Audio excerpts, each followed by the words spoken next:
The truth behind police violence gets exposed through Colin Kaepernick's Autopsy program, which is one of the many services provided by his organization, the Know Your Rights Camp. This episode, we do converse with Know Your Rights Camp staff member, also attorney, Nicole Martin, who is the lead program director of the Know Your Rights Camp Autopsy Initiative. Okay, so the Know Your Rights Camp Autopsy Initiative provides free independent secondary autopsy services to families who've lost loved ones in police-related deaths. This initiative was Colin Kaepernick's vision, and he created it, and it is an extremely important program that offers answers and support to families during incredibly difficult times. All right, so let's dive into this conversation.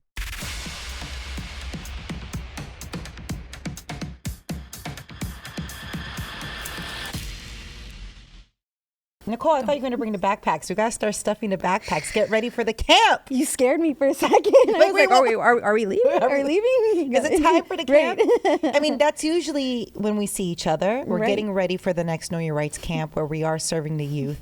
We are going to hold on that really quick and really just have a conversation about the Know Your Rights Autopsy Initiative that you lead. Yes. And it's such an important initiative. I wish we didn't have to have this initiative, but it does give answers to families that are going through an extremely difficult time. So talk to me about the autopsy initiative that we do provide. Yeah. So the objective of our autopsy initiative is to provide independent secondary autopsy services for victims' families who have lost their loved ones due to a police-related death. How this autopsy initiative came about, why it's needed, is Colin realized the expensive cost of obtaining a second autopsy. He also realized the potential bias that could be in the first autopsy conducted. And then there's another issue about the potential use of faulty forensics as well. So all of these issues kind of made us create the autopsy initiative. That's a lot to take in. Yes. So from the inception, let's talk about that. Mm-hmm. I know Colin worked really hard on this, right? Because he's always thinking of different ways of trying to help, right? Right. Especially in complicated, difficult situations where it feels like there is a system against you. Yes. So in this situation, when it comes to the Know Your Rights Autopsy Initiative, how does it work? Talk to me about the process when a family has to use our resource, or hopefully they use the resource. I mean, nobody has to do anything in life, right? I get it. I'm just saying they hear about our autopsy initiative. What happens at that point? So again, we provide these autopsy services for anyone who have lost their loved one due to a police-related death. So our criteria of acceptance are that, one, the death has to be police-related. We have a broad definition of what a police-related death is. We do a variety of different cases. So for example, we do take use of force cases such as police shootings, tasering cases, but we also take cases that occur during incarceration, apprehension, and pursuit as well. So we've even done, for example, medical neglect cases when someone is incarcerated. So we have this wide scope of cases because we wanted to help as many people as possible who had an interaction with some type of police capacity. So a family would go online, knowyourrightscamp.org. Yep. Click on the autopsy initiative, fill out the form, and begin the process. Exactly. That's how that works. Right. Okay. So let's say they get accepted. Okay. What happens next? So after acceptance, the family member or the next of kin, the primary point of contact, sometimes it could be an attorney or the family member themselves, they will be sent an acceptance letter. The acceptance letter then details the scope of our program, what our services are, who the selected pathologist will be to perform the autopsy. After that, we then provide 3 services. We provide an independent secondary autopsy conducted by one of the pathologists on our board-certified pathologist panel. We then provide a disclosure of the preliminary findings, and then we also provide a final autopsy report from our pathologist who performed the secondary autopsy and provide that directly to the family regarding their loved one's cause of death. Okay, so 2 things. Why would a family want this second autopsy done? There are a few reasons that having a second autopsy could be beneficial. Well, one of the first autopsies conducted when there's a police-related death. Generally, the first autopsy is conducted by the coroner or the medical examiner in that county where the death occurred. And so this is still being performed, that first autopsy is still being performed by someone in a government capacity. So what we're doing is we're having our own independent team of pathologists who are board certified perform that secondary autopsy.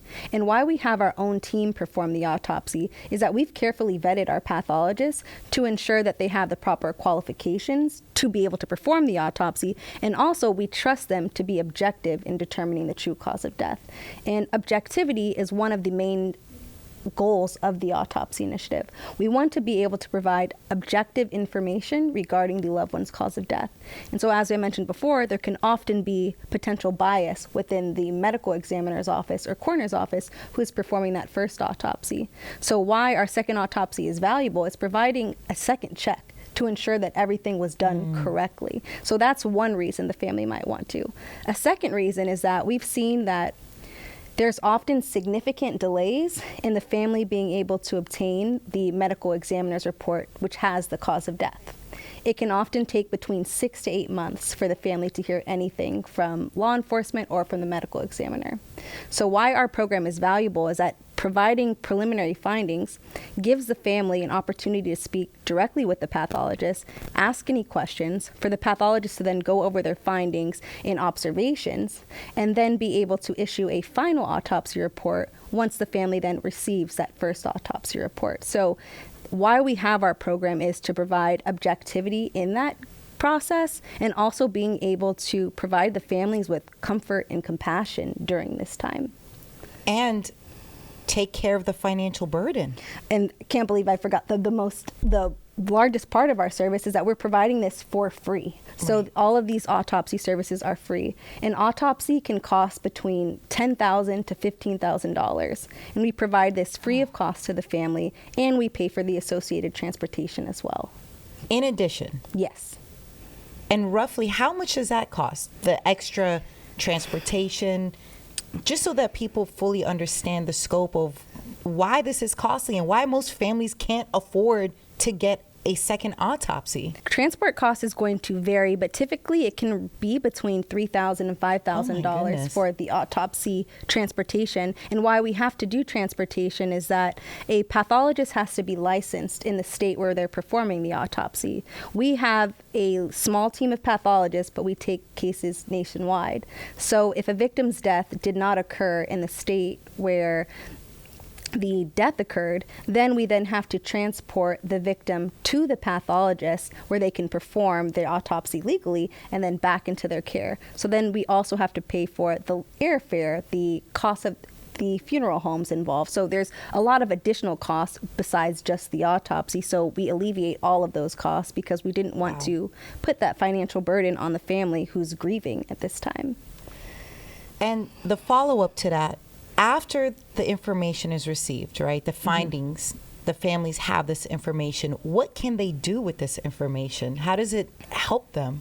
So there's one, I would say how it helps them is it allows them to be able to start their grieving process. They don't know anything about their loved one's cause of death. They're not being able to speak with law enforcement. They often can't speak with the medical examiner or coroner who performed the first autopsy. Why? I wish I could provide an answer. It's more just of how the system has been in place. And so they're just, when we've seen that this can take between 6 to 8 months before they hear anything. So it's just kind of how the procedures have been, which is why our autopsy service is so unique, because it is providing that direct contact of the family directly to the pathologist, which is very unique, and it gives them the opportunity to ask any questions that they have. And so once they get this information, yes, healing hopefully can start. Right. What else can this information do for a family? 3 lawsuits have been filed on behalf of our preliminary findings. And I want to again distinguish between preliminary findings and the final autopsy report. So at the preliminary findings, because the pathologist who performed the second autopsy doesn't have all of the information yet that was provided within the first autopsy, they still kind of are in a position to still be able to speak directly with the family about what those results were and then be able to issue their final autopsy report.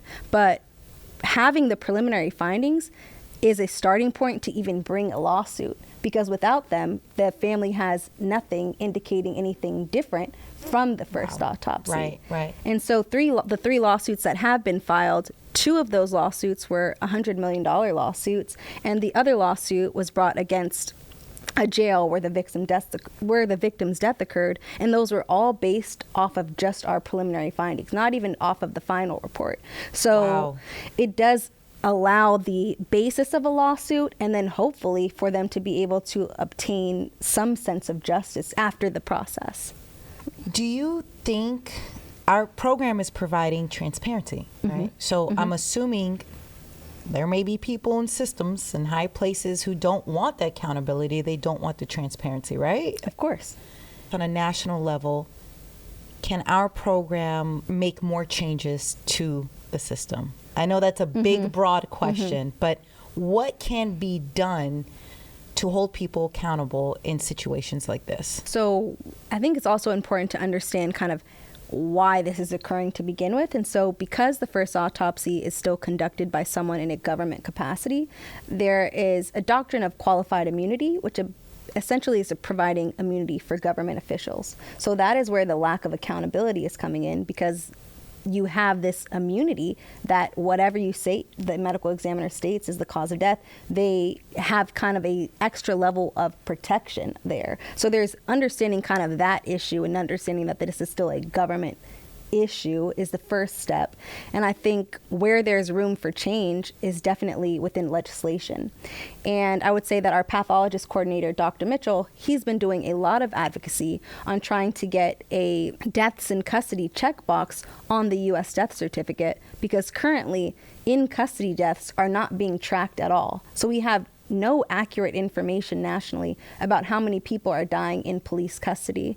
And again, police custody is not just referring to being incarcerated. It can also be during apprehension, during pursuit, and in that interaction with the police. So it's just not being tracked to begin with. So I think that supporting his efforts on trying to at least obtain accurate information on how many deaths are occurring is a starting point. Because once we at least know how many deaths are occurring, where are they occurring the most, in which counties are they occurring the most, then you can make stronger legislation once the data is there. So right now there's a discrepancy in data. So it's hard to be able to make solutions when we don't even have the data available. But so that's one issue. Another issue I think is just in general spreading awareness that this issue even exists. I mean, before starting this position, I had no idea about the autopsy process in general and the bias that could be present. So I think it's having as much dialogue as possible about these issues.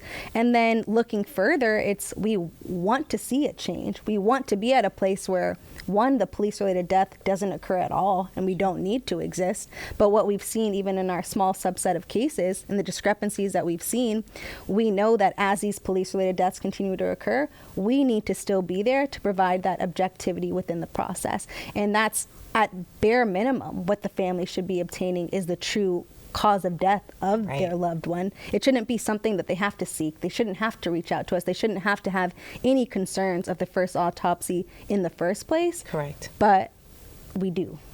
Can you tell me some differences, right, in cases that our program has been a part of where the first autopsy had different outcomes than what we were able to provide the family? So there are 3 cases that I would like to highlight to explain some of the discrepancies that we've seen. Right. In the first case, the medical examiner who conducted the first autopsy ruled that the victim's cause of death was due to a natural cause. Our pathologist who came in to perform the second autopsy found that the victim's cause of death was due to manual strangulation. There was also significant wounds and injuries that just weren't noted at all. So that was obviously heartbreaking to hear something so drastic. Natural versus being strangled are 2 completely different causes. So there's that issue. There was another issue where a victim died in custody. The family was told that a first autopsy was performed. Our pathologist came in to do the second autopsy and realized that no incision marks were on the body, meaning that no first autopsy was even performed at all. Wow.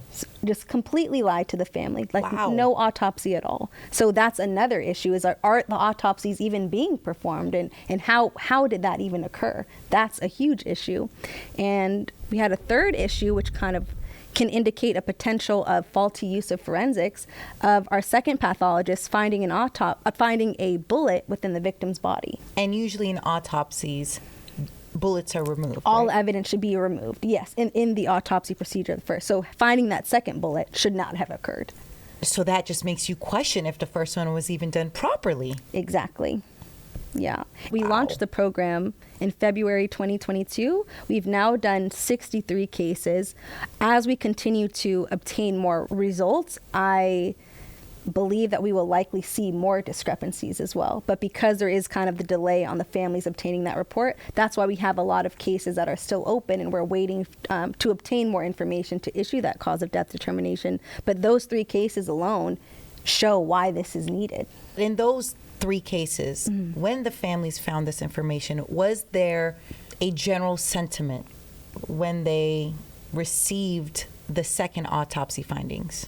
What I recognize is that the families truly do have a unique sense of intuition, of knowing when something was wrong, knowing when something was suspicious. So I think that in obtaining those discrepancies, it was kind of confirming something that they already knew was off. They didn't know the extent of it, but I think that they had a feeling that something was wrong. Something in their heart was saying that their loved one didn't die this way.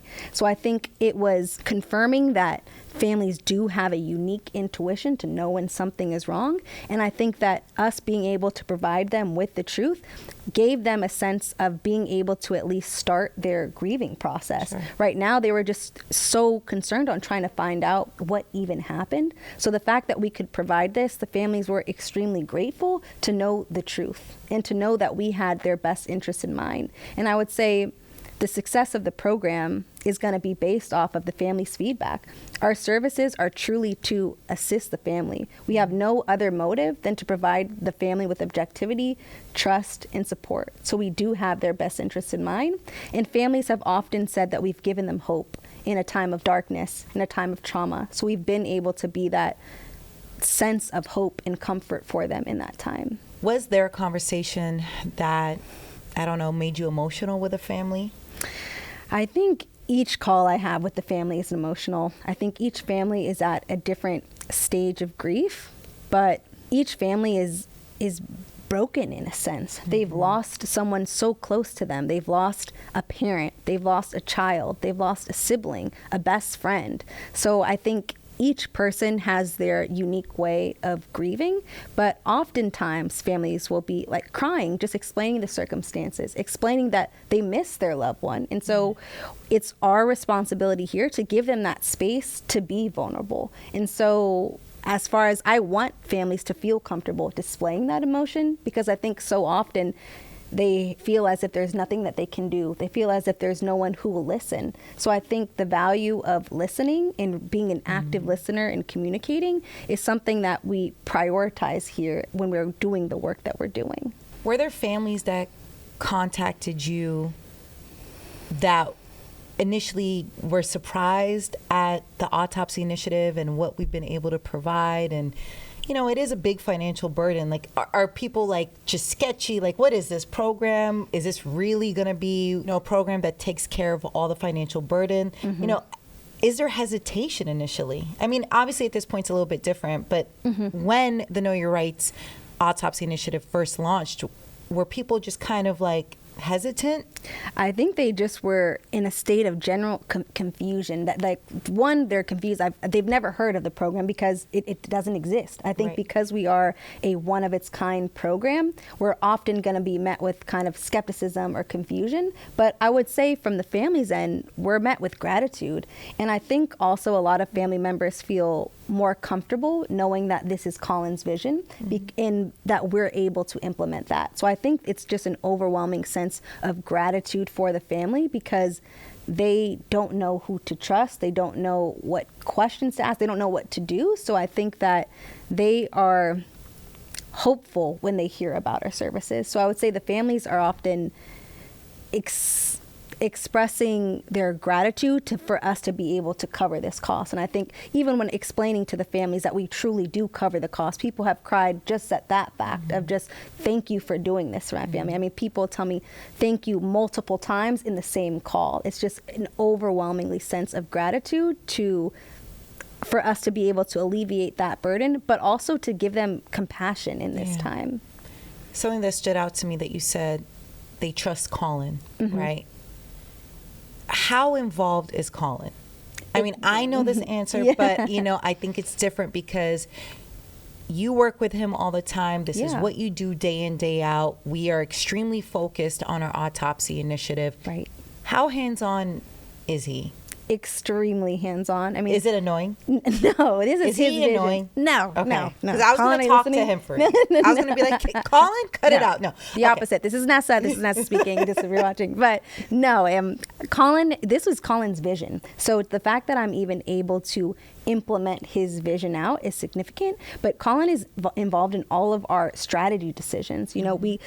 Here at the initiative, we're constantly evolving, we're constantly adjusting, we're constantly adapting because this is new. We have to do a lot of changes, and we often are changing for what's the best outcome for the program. So I think Colin is able to look long term and in the short term. Right. What can we do right now that's going to help? And as we're thinking about expanding, how can we expand these services? So I think that Colin has laid the foundation of what the objectives are, and then has also left room for, we're starting this, but we see the impact that we're already having. So I think Colin is always involved in how we can increase services to the families, how we can make a larger impact, and how we can continue to provide support. So I think that the families' trust that they have in Colin, people have directly thanked Colin to me, or asked, several people have sent messages, can you please deliver this to Colin? Can you please let him know how thankful we are for him to be able to provide this? And I think it also gives the family just a sense of comfort as well, because I think they're in just disbelief. I can't believe that Colin's initiative is doing this for me. Yeah. So I think that definitely does help us create that system of trust as well, knowing what Colin is passionate about and what he advocates for, and that he truly does have the family's best interests in mind. What can we do so that people can use the autopsy initiative? Obviously, one day we hope that this initiative doesn't exist. Right. That means the world is in a better place, hopefully. The reality is we're not there. Right. So that is why this initiative exists. How can we spread the word so that families can use us as a resource? Yeah, I think awareness overall is helpful. I think anyone who's listening right now, please share. I think share with your community, share with your friends, share with your loved ones, because of course we hope that no one is going to be in this situation, but to the extent that there are, at least you know that we exist. And we need to spread awareness because we also want people to reach out to us as soon as possible. The sooner someone reaches out, the sooner we can help. And so we're typically performing these autopsies as soon as we're getting the request. We start coordination as soon as possible, but sometimes there can be delays in the families reaching out. They might not have known about the service, but for example, maybe they reach out to us on Thursday, but they have a funeral scheduled on Friday that they don't want to change. And I understand that, but had they had known about the program, they could have reached out to us earlier. Sure. So there's the level of awareness, so everyone knows we want to move as quickly as possible because we want to get the autopsy done and the loved one back into their care as soon as possible. So awareness, we also want to expand our network. We are still a new program, so we need to work with other people who want to help us. And luckily, so far, we've been able to collaborate with great organizations already. We've collaborated with the NAACP Legal Defense Fund, the National Police Accountability Project, USC's Agents of Change Initiative. So we've had partners, and we want to continue to collaborate with other individuals and organizations who understand our mission and want to directly help victims' families who have lost their loved ones. So there's that aspect. We're also looking to grow our forensic pathologist team. If you are a forensic pathologist or if you know a forensic pathologist, please reach out to us. We have a form on our website for pathologists. We also have a contact us email page. So we're always looking to expand that network. And because we're also involved within the transportation process, we're also looking to build connections with funeral homes as well. So that can also expedite the process when we already are working with funeral homes that we know. So we're looking to expand our connections with people who understand our mission all of the time. And we're also looking for individuals who just want to share the work that we're doing. And everything can be found on our Know Your Rights Camp Autopsy Initiative page, which is on our website, knowyourrightscamp.org. Everything's there. Whether you want to fill out the form because you want to use the resources that we provide, if you want to be a part of the initiative, if you want to help us expand, all the information is online, and I think that's really, really important. Also, the cost of what autopsies are, the transportation. Do you know that in this conversation, I didn't realize that the transportation cost that we cover is in addition to how much the autopsy costs. So generally speaking, autopsies range from, you said, $5,000 to $15,000? Yeah, I would say if we include the transportation costs, it can be between $10,000 and $15,000. And the autopsy performance itself can range, but I would say probably between around $5,000 for the autopsy itself. And then those additional transportation costs that can be between $3,000 and $6,000 for each case. Right. But those charges add up. Oh, absolutely. Right? Right. There's also just expenses in general. Was there any expense that you were shocked about? Obviously, we covered it, but you were just like, wow, I didn't think of this before until being a part of the autopsy initiative. Often, because we're in so many different, working with so many different states and different laws, there can be different requirements by state. And so that has been a unique challenge to navigate because each state has different protocols on transporting a decedent, for example. So sometimes we'll have to pay for certain certificates to allow the transfer.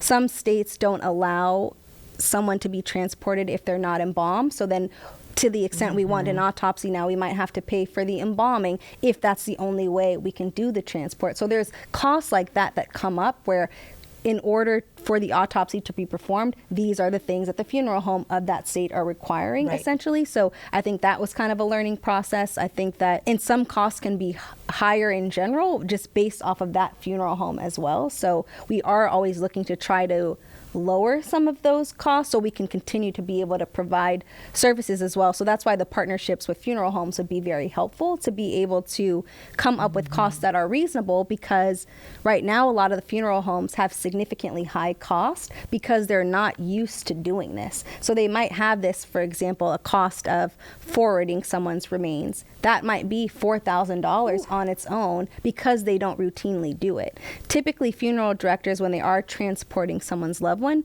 they're not receiving them also. Generally, for example, if a death occurred in one state, but the family's in a different state, they'll transport them there, but they're not transporting them back. So that's why it's a new cost on top of it. And so we're doing something completely new. A lot of unexpected charges is what I'm hearing. Yeah. Just unexpected costs. Right. And it is expensive. And I'm really proud of the work that we do here at Know Your Rights Camp, especially the Autopsy Initiative.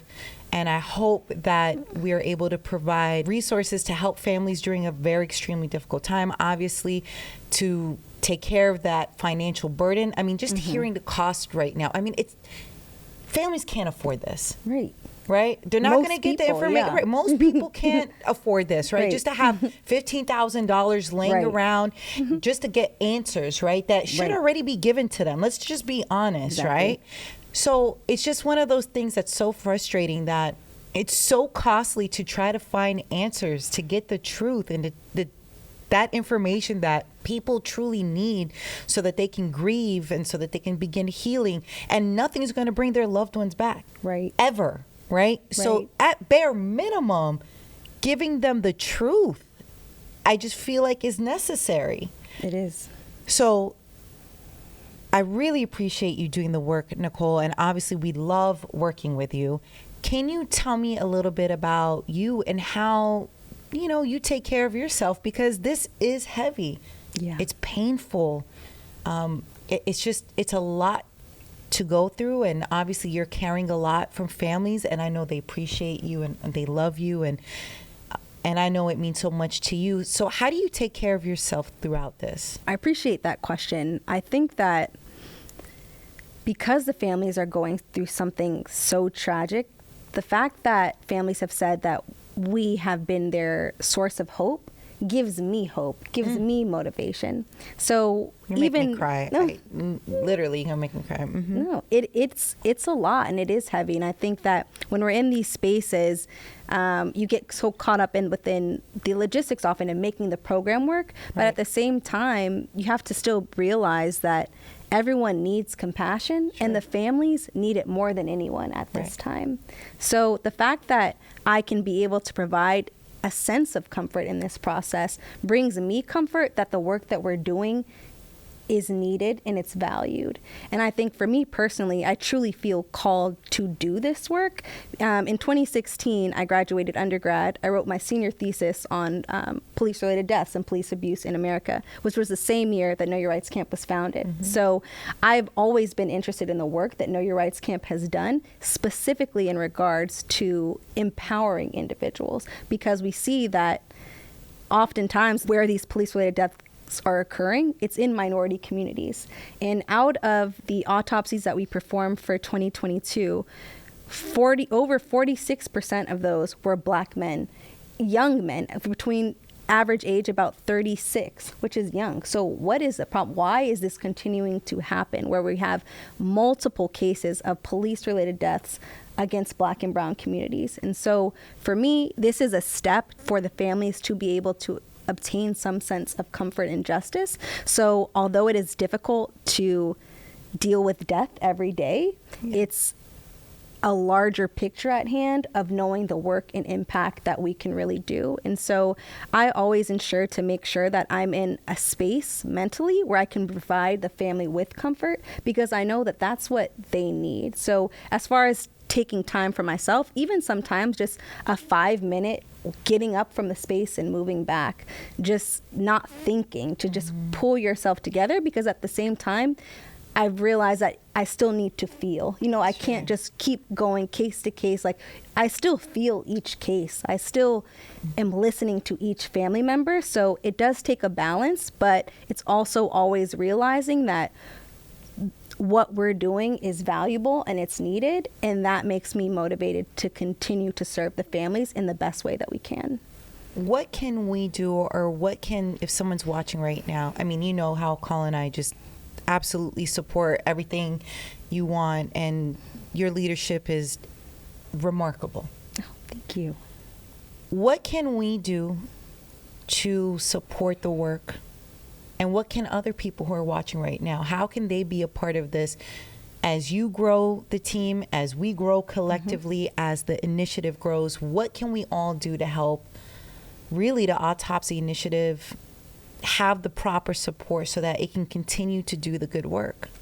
I think we all need to work together. I think that all of us who have similar passions and interests for social justice and really making change, we have to work together. If we're really trying to make a change, which is what we are trying to do every day, we need support. We need a community. So one, it's welcoming people into the Know Your Rights Camp community. Like, we want people to be involved with our Know Your Rights Camp mission. We need support of Know Your Rights Camp overall, as the Autopsy initiative is a branch of Know Your Rights Camp. So we need that community. We need people to start the dialogue of these conversations. We need people to take the time to understand the issue. You're listening to this, you're getting an intro, but take the time to learn the problem. I think that when we think of how we provide solutions, let's first figure out the problem. So we need high-level thinking on what the problem is, so we can collaborate together on how we provide those solutions.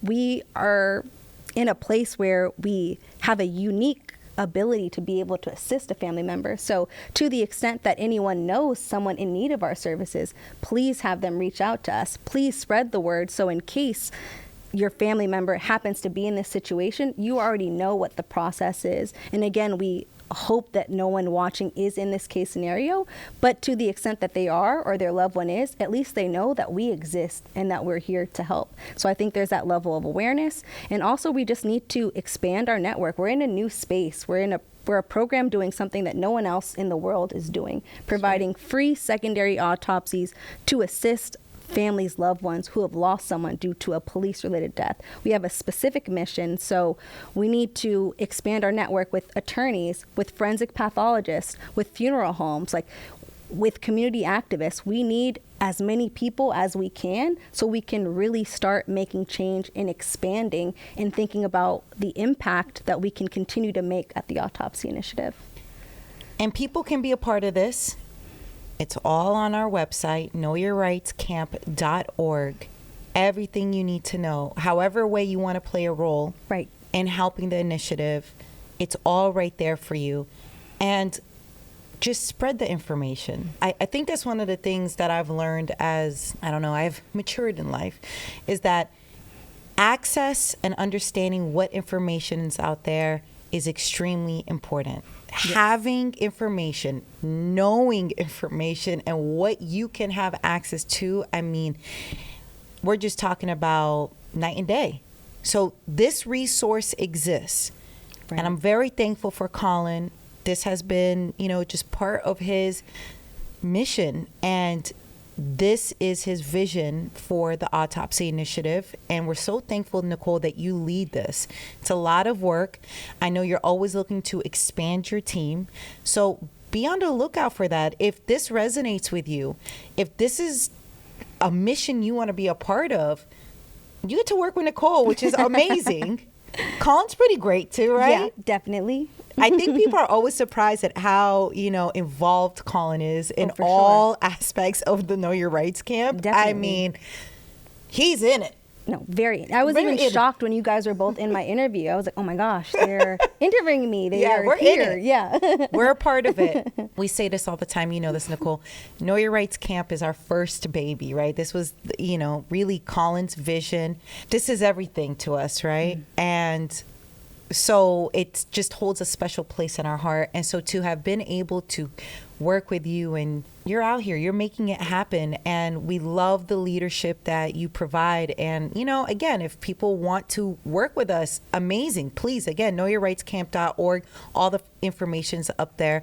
Or if you just want to connect with Nicole, because she's pretty awesome, really amazing, where can people find you? If you're interested in working with me or with the Autopsy Initiative, please visit our knowyourrightscamp.org website on our Autopsy tab and look at our Contact Us page. Our email information is on there. If you would like to contact me personally, please feel free to find me on LinkedIn. Again, my name is Nicole Martin, or on Instagram, my name is NicoleLynn.esq. So Nicole, LYNN.esq. Well, this has been a heavy conversation, necessary conversation, but also a very insightful and very, very important conversation. And I really appreciate you, Nicole, taking the time from your extremely busy day to have this conversation and just to really inform people, just some of the resources that we provide here at Know Your Rights Camp. And obviously, yes, this is Nessa Off Air podcast, but, it's both worlds colliding, mm-hmm. and I love it. And if you get updates or anything like that, please keep us updated, because we have the best listeners ever, by the way. They're just as invested as we are. So I want to keep people updated. I know we do that as well on our Know Your Rights Camp socials, so make sure you follow us there. But thank you for the work that you're doing, Nicole. Thank you for allowing me to do the work and providing this platform for us to have this dialogue about what we're doing. So I really appreciated being able to speak with you. I'm excited for our next camp, even though we're in a different setting, but I appreciate the opportunity to work with you and the thoughtful questions that you ask so we can really bring more awareness. So thank you. Let's get it. Yeah.